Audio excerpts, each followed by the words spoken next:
So a lot of people say, they try to bet, are the taxes now lower than what the taxes will be in the future?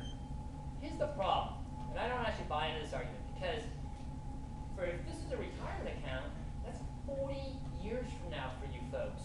Anybody in this room here to bet what tax rates will be 40 years from now? I guarantee they're going to be higher next year, but you're not going to be taking the money out next year. You're going to be taking the money out 40 years from now. How many want to bet that the tax rate's going to be higher or lower then?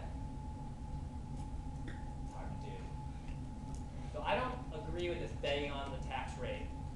Okay? The way I think about this is one.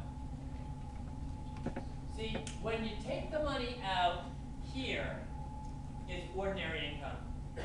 Okay? But you probably will be getting something from Social Security. So let's say you're making 15 grand from Social Security, and then you take out the money from your traditional IRA. You start with that 15 grand, and then you're tacking on, let's say, the 145. That could push you into a higher tax bracket because we have progressive taxes. And so when you take into account the payment you're getting on Social Security, and then you're going to tack the income from the traditional IRA on top of that, you could actually move into a higher rate, and that matters.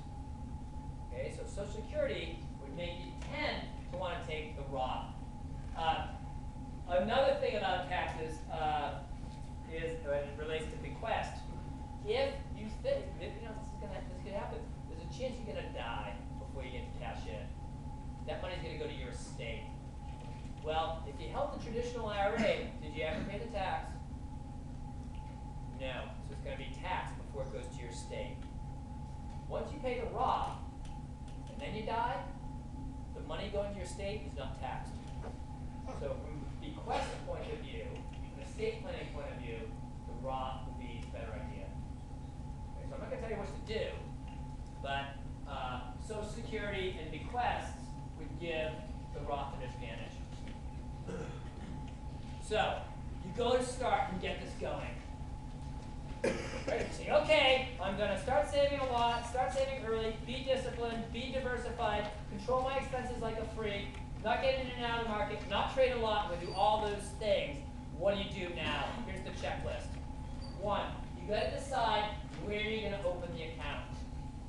There's two ways to do this. You can either go with a mutual fund family, that's somebody like Vanguard, T. Rowe Price, okay? And what happens is you would create an account with them, and if you're going to just do a regular account to save, you open one. If it's going to be a special tax preferred account like a Roth or a traditional IRA, you have to set up a separate account there. So you set up that kind of account with them. You deposit the money, and then they allow you to shift the money across their different portfolios at no fee. So it makes it very cheap for you to spread your money out. The downside of that is you're typically operating within their set of choices. And so it's not as big a set of choice, so it's a trade-off. Do you want to keep your expenses low and your choices more limited?